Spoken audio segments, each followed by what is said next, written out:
어떤 사람이 주께 와서 이르되 선생님이여 내가 무슨 선한 일을 하여야 영생을 얻으리이까. 예수께서 이르시되 어찌하여 선한 일을 내게 묻느냐. 선한 이는 오직 한 분이시니라. 내가 생명에 들어가려면 계명들을 지키라. 이르되 어느 계명이오리니까. 예수께서 이르시되 살인하지 말라, 간음하지 말라, 도둑질하지 말라, 거짓 증언하지 말라, 내 부모를 공경하라, 내 이웃을 내 자신과 같이 사랑하라 하신 것이니라. 그 청년이 이르되 이 모든 것을 내가 지키었사온데 아직도 무엇이 부족하니이까. 예수께서 이르시되 내가 온전하고자 할진대 가서 내 소유를 팔아 가난한 자들에게 주라. 그리하면 하늘에서 보화가 내게 있으리라. 그리고 와서 나를 따르라 하시니 그 청년이 재물이 많음으로 이 말씀을 듣고 근심하며 가니라. 아멘. 자, 할렐루야. 우리 이렇게 조금 기지개 좀 피면서 어깨를 좀 이렇게 돌려주세요. 어깨를 좀 돌리면서 팔꿈치를 옆으로 이렇게 좀 돌리면서 옆 사람의 팔을 또 가격해 주세요. 일어나, 빠야. 네.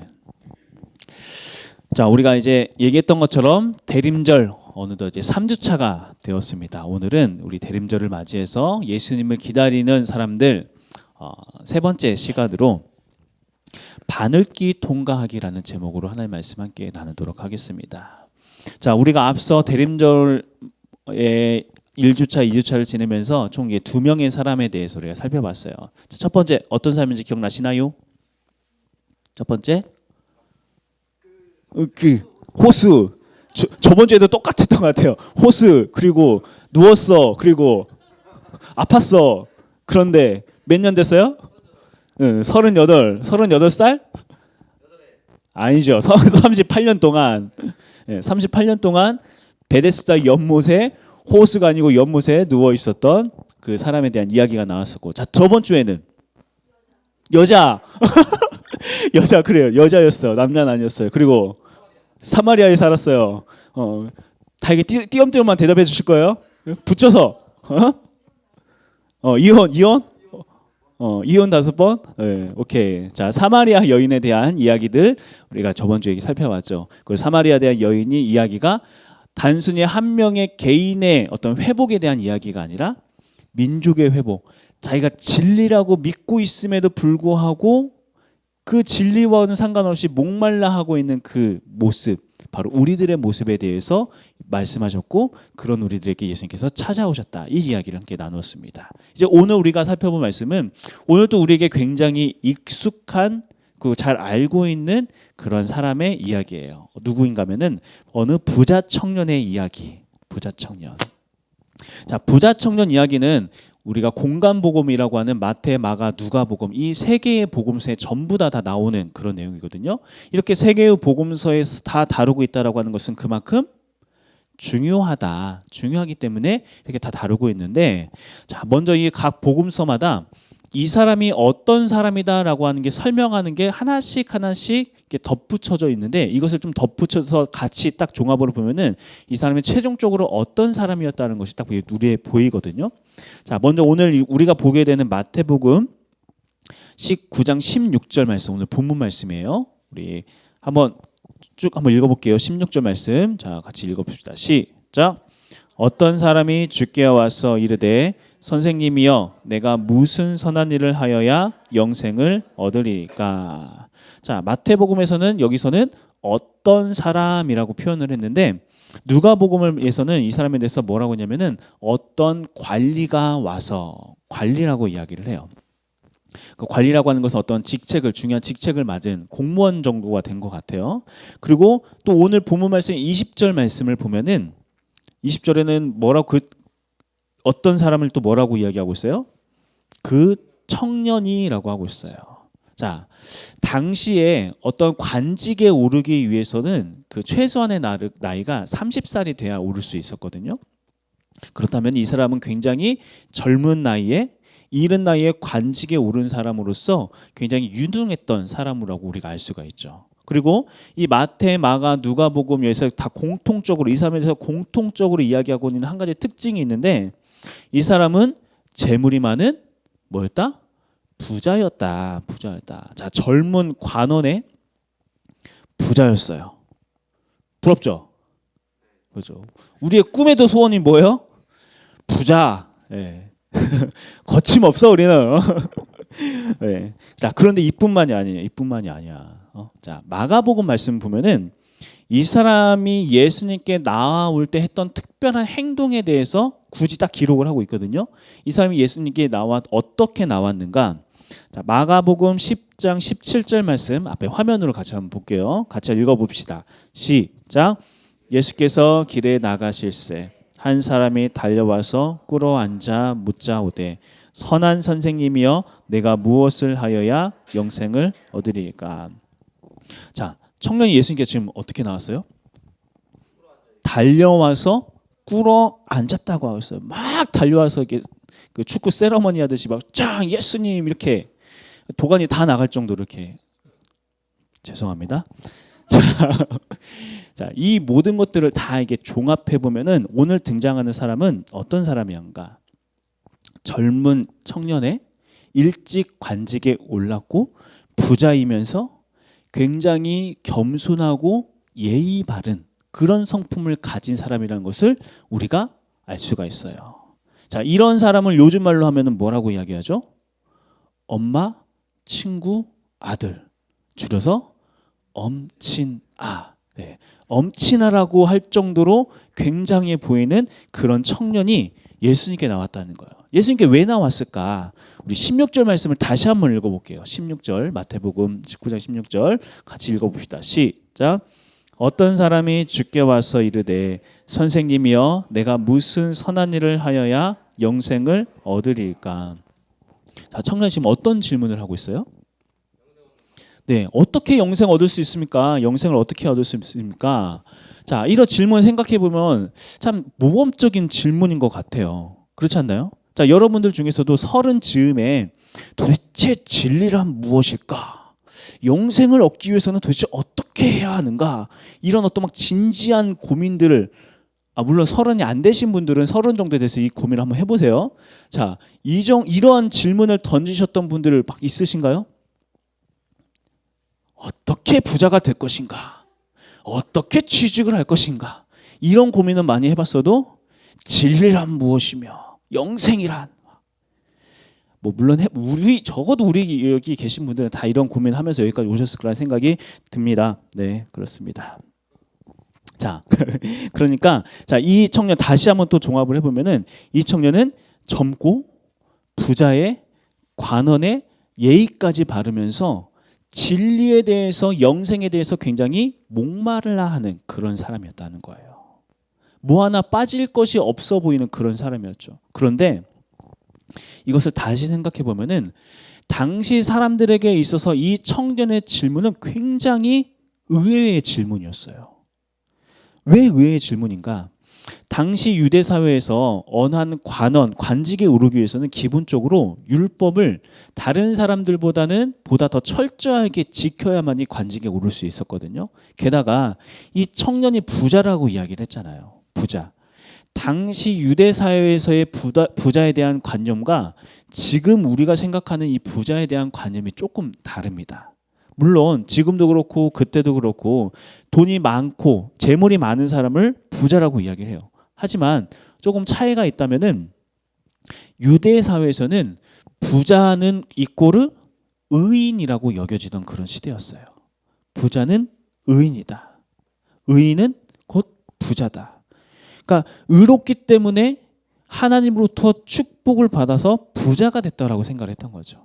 그렇다면 반대로 가난한 사람들은 어떤 사람들이에요? 죄가 많아서 뭔가 지은 죄가 많기 때문에 하나님으로부터 벌을 받아서 저주를 받아서 가난하게 되었다라고 여겨지던 그런 시대였어요. 그러니까 이 당시의 부자는 단순히 돈이 많은 것을 넘어서 의로운 자라고 사람들에게 인정받았던 사람이었다는 거예요. 너무나도 의로워서 하나님부터 큰 축복을 받아서 부자가 되었다라고 여기기 때문에 그러니까 이 청년을 봤을 때 주변의 모든 사람들이 이 청년을 봤을 때 이 사람은 어떤 사람이었어요? 선하고 의로운 사람이었다는 거예요. 축복이라는 축복은 모두 다 받을 정도로 굉장히 선한 사람이었다는 거죠. 그런데 그렇게 선한 사람, 의로운 사람으로 인식되던 사람이 지금 예수님께 나와서 뭘 질문하고 있는가? 무슨 선한 일을 해야 영생을 얻을 수 있습니까? 이런 질문을 하고 있으니 굉장히 의외의 질문이었던 거죠. 자, 이러한 그 청년의 질문에 예수님께서 이렇게 말씀을 하세요. 17절에서 19절 말씀. 예수께서 이르시되 어찌하여 선한 일을 내게 묻느냐 선한 이는 오직 한 분이시니라. 내가 생명에 들어가려면 계명들을 지키라. 이르되 어느 계명이오니까? 예수께서 이르시되 살인하지 말라, 간음하지 말라, 도둑질하지 말라, 거짓 증언하지 말라, 내 부모를 공경하라, 내 이웃을 내 자신과 같이 사랑하라 하신 것이니라. 앞에 17절에 앞에 나오는 어찌하여 선한 일을 내게 묻느냐라는 이 말에도 굉장히 중요한 메시지가 담겨 있긴 한데 오늘 좀 중심되는 내용은 뒷부분에 있기 때문에 뒤의 내용만 이렇게 살펴보면은 자, 예수님께서는 내가 생명에 들어가려면은 무엇을 지키라? 계명들을 지키라라고 말씀하고 있어요. 계명들을 지켜라.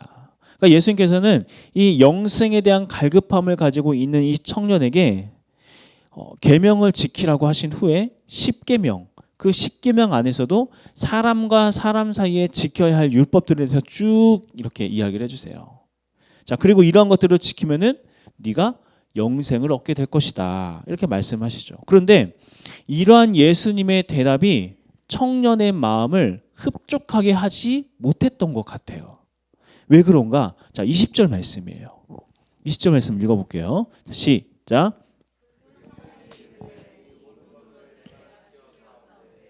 아직도 무엇이 부족하니까.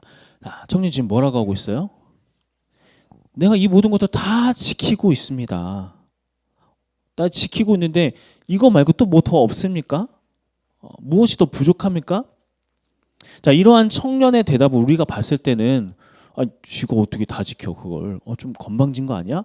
이렇게 생각할 수 있겠지만 분명히 그 당시의 관념, 이 당시의 시대적 관념에서는 이 청년이 이렇게 대답할 수 있는 근거가 너무나도 분명했다는 거예요.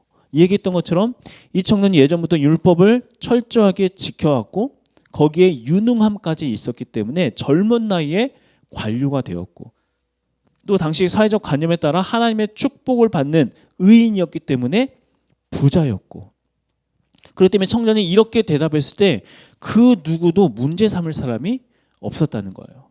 그 청년 스스로도 알고 있었다는 거예요.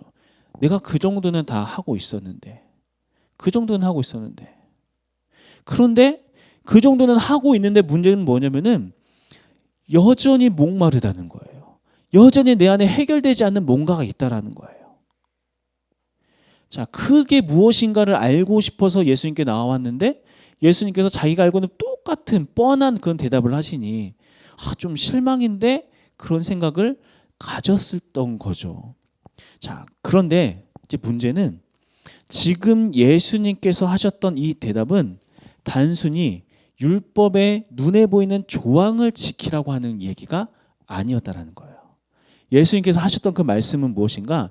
율법 안에 있는 정신에 대한 말씀을 하셨던 겁니다. 이 정신이란 것이 무엇인가? 율법 안에 들어있는 정신이란 게 무엇인가? 자, 21절 말씀입니다. 21절 읽어봅시다. 시작. 가서 내 소유를 팔아 가난한 자들에게 주라. 그리하면 하늘에서 보화가 내게 있으리라. 그리고 와서 나를 따르라 하시니. 자, 예수님께서 지금 뭐라고 말씀하세요? 네가 진짜 온전해지고 싶으면 어떻게 해라? 내 소유를 팔아서 가난한 자들에게 다 나눠줘라. 가지고 있는 모든 소유를 다 버려라. 그리고 어떻게 해라? 그리고 나서 나를 따르라. 예수님께서 엄청나게 부담스러운 걸 요구하시는 거예요. 모든 걸 다 팔아서 가난한 자들에게 다 나눠주라고 하시니. 더군다나 지금 이 청년 재정의 상태가 어떤 상태였어요? 부자인데. 그러니까 이러한 이야기를 딱 들었을 때 이 청년 고민이 되겠어요? 안 되겠어요? 엄청나게 고민이 되죠. 자, 우리가 여기서 한 가지 오해하지 말아야 할 것은 예수님께서 이러한 말씀을 하셨다고 해서 그렇다면 영생에 이르기 위해서는 모든 사람들이 다 무소유가 되어서 다 빈털터리가 되어서 다 팔고 다 목회의 길을 다 걸어야 하냐? 뭐 그런 의미가 아니라는 것은 여러분들 다 아실 거라는 생각이 들어요. 자, 그렇다면은 예수님께서 하셨던 이 말 안에 들어있는 진짜 본의가 도대체 무엇인가? 지금 예수님께서 청년에게 이야기하셨던 이 말씀은 어쩌면 예수님께서 부활하신 후에 제자들을 찾아가셔서 제자들 중에서도 베드로에게 한 가지 질문을 하셨어요. 어떤 질문 하셨는지 기억나시나요? 생선을 막 구워주시면서 간은 잘 들었냐? 입맛에 좀 맞냐? 이런 질문 하셨죠? 아니요. 무슨 질문 하셨어요? 예, 고등어가 좋냐? 갈치가 좋냐? 나는 회가 더 괜찮은 것 같다. 이런 말씀 아니고 회를 더 사랑하느냐가 아니고 나를 더 사랑하냐? 너 다른 모든 이들보다 나를 더 사랑하니? 이 질문을 하셨잖아요. 요한복음 21장 15절 말씀 한번 읽어볼게요. 앞에 화면으로 같이 읽읍시다. 시작. 그들이 조반 먹은 후에 예수께서 시몬 베드로에게 이르시되 요한의 아들 시몬아 내가 이 사람들보다 나를 더 사랑하느냐 하시니 내가 사랑하는 줄 주께서 아시나이다. 네, 좋습니다. 내가 이 사람들보다 나를 더 사랑하느냐. 이 질문을 오늘 본문에 나오는 청년에게 맞게 바꾸어 질문하면은 이렇게 바꿀 수 있는 거예요. 네가 가지고 있는 재물보다 네가 인정받게 해주는 너를 인정해주는 관료직보다 율법의 조항을 지켜왔던 너의 삶보다 그렇게 해서 쌓여진 너의 명성보다 그 모든 것보다 너 나를 더 사랑하느냐? 그 어떤 것보다 나를 더 중요하게 나를 더 소중하게 생각하느냐? 이것을 조금 더 명확하게 간결하게 표현을 하면은 예수님께서는 지금 청년에게 이렇게 묻고 계시는 거예요. 내가 너의 전부가 되고 있냐? 이 질문을 하고 계신다는 겁니다. 우리도 신앙생활을 하다 보면은 정말 많이 착각하는 게 뭐냐면은 우리는 야, 너 지금 바로 죽으면은 천국 갈 수 있어? 그럴 믿음 있어? 없어?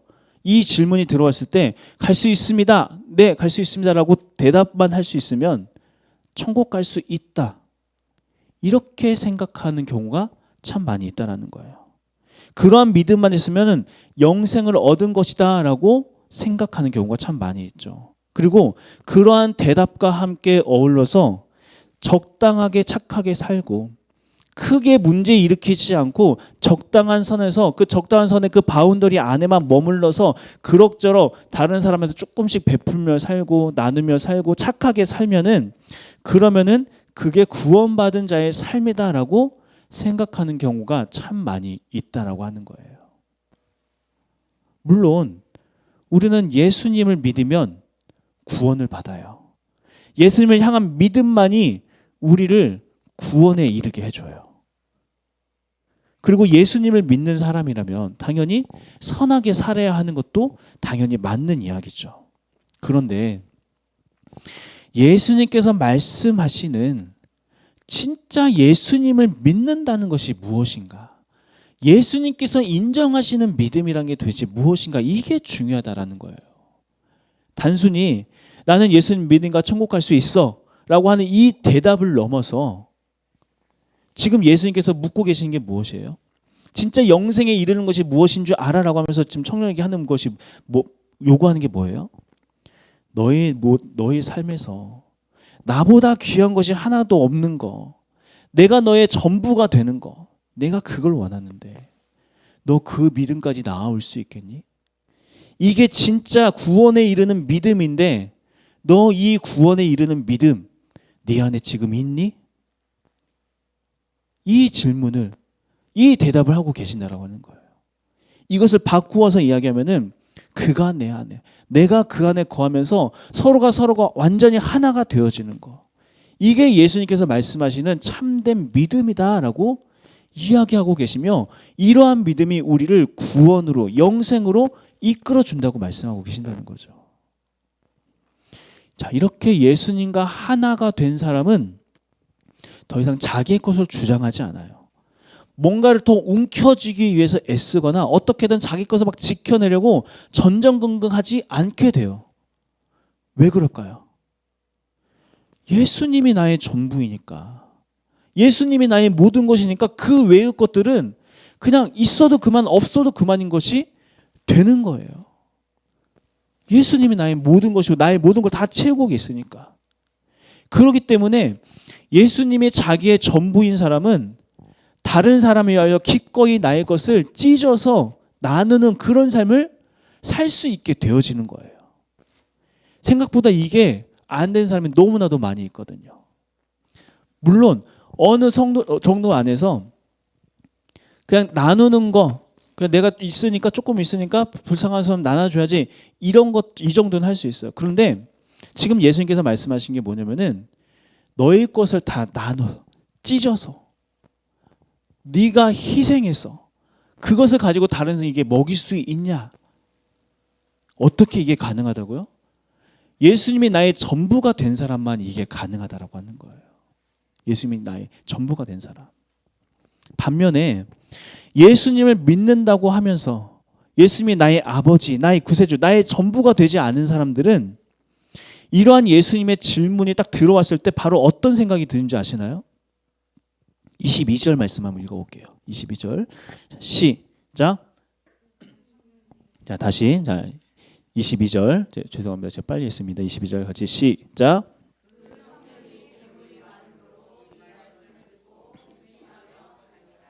청년이 지금 어떻게 했대요? 너에게 있어서 내가 전부이니? 정말 그렇게 할 수 있겠니? 이러한 예수님의 이 본질적인 진물이 딱 들어가니까 청년이 어떻게 반응했냐면 근심하며 가니라. 근심하며 가니라. 가진 게 너무 많다 보니까 예수님이 아닌 다른 걸로 내 마음이 너무나도 많이 그 청년의 마음 가운데 너무나도 많이 차 있다 보니까 예수님께서 자기가 그랬던 것처럼 너도 나를 따라서 너를 희생하면서 다른 일을 배부르게 하라.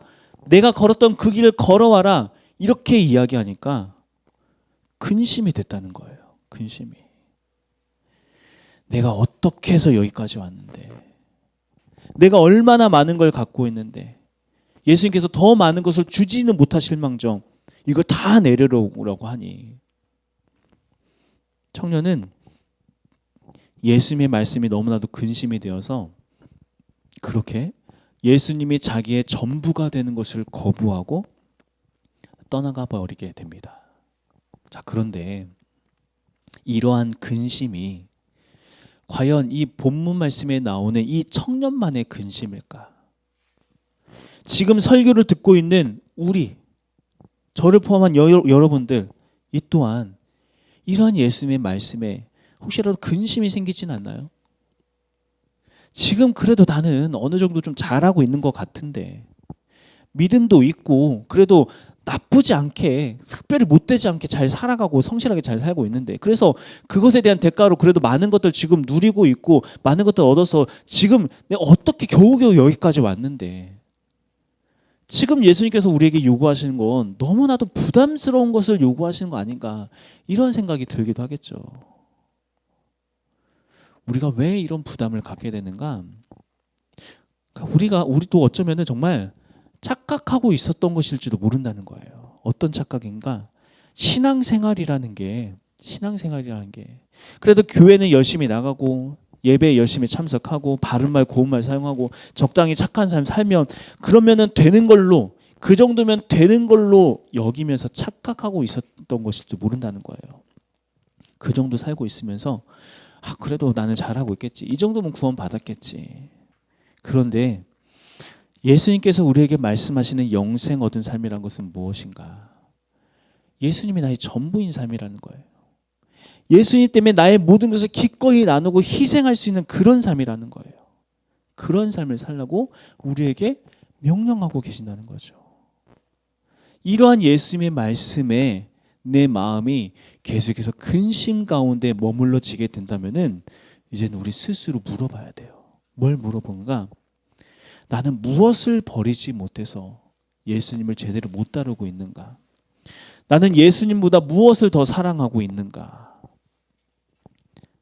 이 질문이 우리에게 있어야 합니다. 자, 그렇게 근심하며 떠나간 청년의 모습을 보면서 아주 유명한 말씀이죠. 예수님께서 아주 유명한 말씀을 한마디 하세요. 23절, 24절 말씀입니다. 23절, 24절 말씀 한번 읽어보겠습니다. 시작.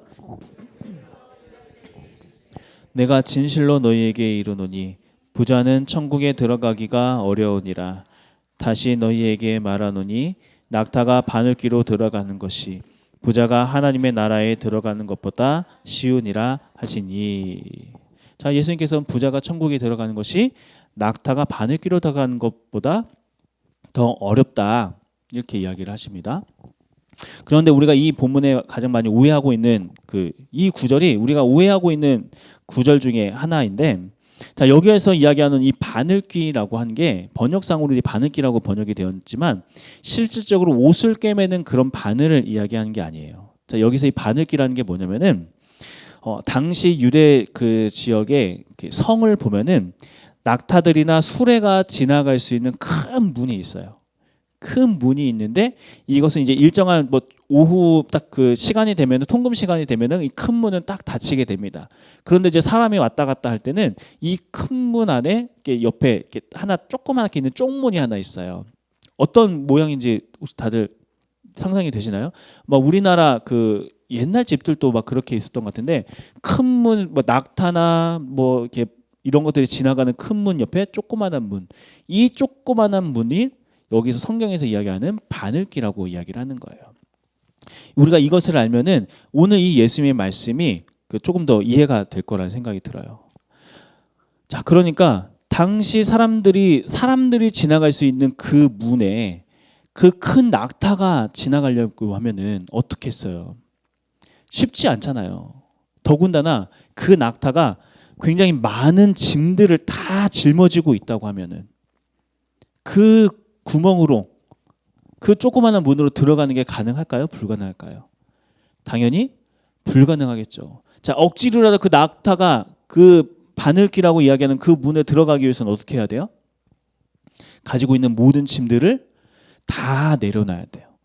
다 내려놓고 기어서 들어가야 하는 거예요. 자, 이러한 것을 생각하면 예수님께서 비유로 드신 이 낙타와 바늘귀에 대한 이야기가 어떤 의미인지 우리가 이해가 될 거라는 생각이 듭니다.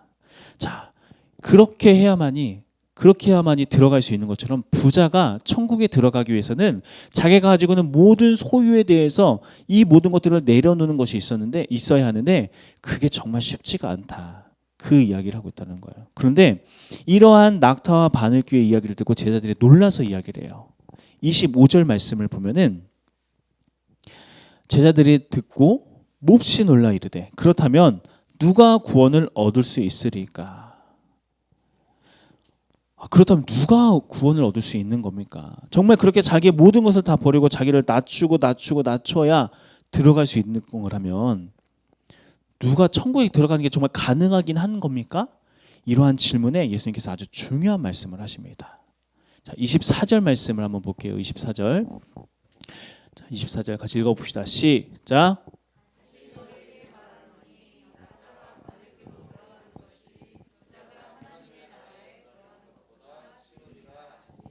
네, 그리고 이제 26절 말씀. 자, 26절 말씀 읽어봅시다. 시작.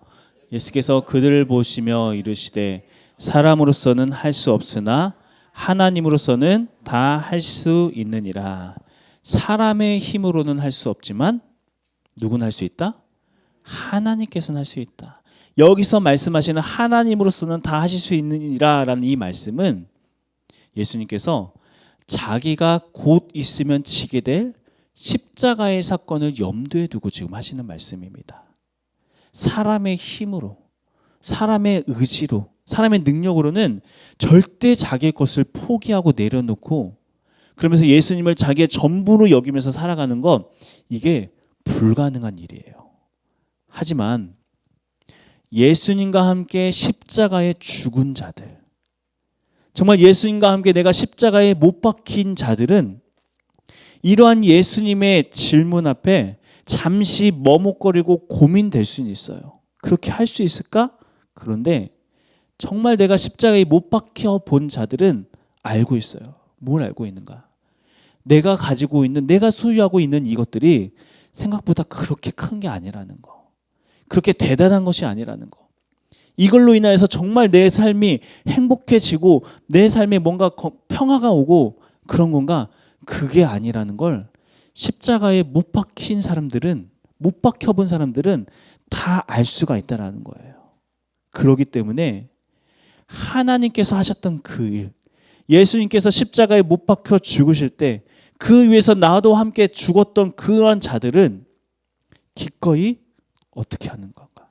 자기의 모든 것을 다 내려놓고 예수님을 따를 수 있게 된다. 이 말씀을 하고 계신다라고 하는 겁니다. 그렇게 결국 오직 예수 그리스도의 십자가를 통과한 자만이 영생에 이를 수 있게 되어짐을 지금 이야기하고 있는 겁니다. 자, 이렇게 십자가를 통과한 자들의 이야기. 자, 우리는 지금 어떠한가? 내 소유를 팔아 가난한 자들에게 주라라고 하는 이 말씀, 결코 가벼운 말씀이 아니기 때문에 분명히 우리에게 마음속에 걸리고 근심이 되는 것은 사실일 거예요. 하지만 다시 한번 내가 경험한 십자가의 그 은혜를 생각했을 때, 나를 위하여 피 흘려 죽으셨던 그 예수 그리스도의 그 희생과 사랑을 생각했을 때도 여전히 내가 내려놓지 못할 것들이 여전히 남아있나요? 그 십자가의 은혜가 지금 내 눈앞에 선명하게 있는데도 불구하고 여전히 내가 붙잡아야 할 것이, 이것은 꼭 있어야 돼요라고 하는, 그렇게 고집 피울 만한 그 무엇이 있냐라는 거예요.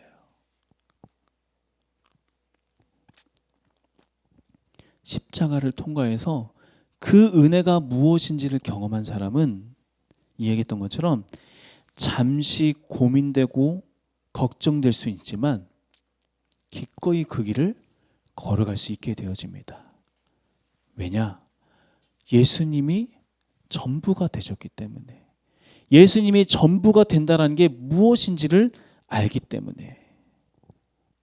여러분 기억하세요. 오늘 본문에 나오는 청년은 이전에 만났던 사람들과 다르게 예수님을 만났음에도 불구하고 예수님을 따르는 걸 실패했어요. 예수님을 통해 영생을 얻는 것을 스스로 포기했어요. 왜요? 내가 가진 것들이 예수님보다 더 귀했기 때문에. 바라기는 우리 가운데는 이런 청년과도 같은 사람이 한 명도 없길 간절히 소망합니다. 한 명도 없길 간절히 소망합니다. 우리의 힘으로는 할 수 없어요. 우리의 힘으로는. 그렇기 때문에 우리가 해야 할 일이 무엇인가? 십자가를 바라보는 거예요. 십자가를 바라보면서 구주와 함께 나 죽었으니 나 구주와 함께 다시 살기 원합니다. 나는 그리스도와 함께 십자가에 못 박힌 자들입니다. 더 이상 이 땅의 것들에 대해서 내가 고집 피우지 않게 하시고 내 소유를 주장하지 않게 하시고 기꺼이 이제는 이 모든 것들을 내려놓고 주님 따르는 삶 살게 하여 주시옵소서. 그것만이 정말 참된 인생이며 진정한 영생에 이르게 하는 길이라는 것을 우리가 정말 믿고 그 길로 나아가기 시작하는 거. 그때부터 하나님께서 우리를 하나님의 사람으로 만들어가기 시작하신다는 겁니다. 우리가 십자가의 은혜가 우리에게 더 선명해져야 돼요. 그 은혜의 그 무게와 그 깊이와 가치가 어떤 의미가 있는지, 세상에 그 어떤 값진 것보다도 더 가치 있는 것이라는 것에 대한 깨달음이 있어야 한다는 거예요. 우리는 할 수 없지만 하나님께서 그 일을 우리에게 이루어 가실 겁니다. 우리가 계속해서 주님, 나는 할 수 없지만 주님께서는 하실 수 있지 않습니까? 내가 다시 한번 십자가에 못 박힌 자인 것을 기억하게 하시고, 내가 이 세상에 가장 귀한 것 예수 그리스도라는 이 고백이 나의 진정한 고백이 되게 하시며 예수님만이 나의 전부인 삶, 그런 삶 살아가게 하여 주시옵소서. 이러한 고백과 간구를 통하여서 예수님을 따라가되 끝까지 어디든지 따라갈 수 있는 그런 우리 모두 성도님 되시길 간절히 소망합니다. 기도하겠습니다.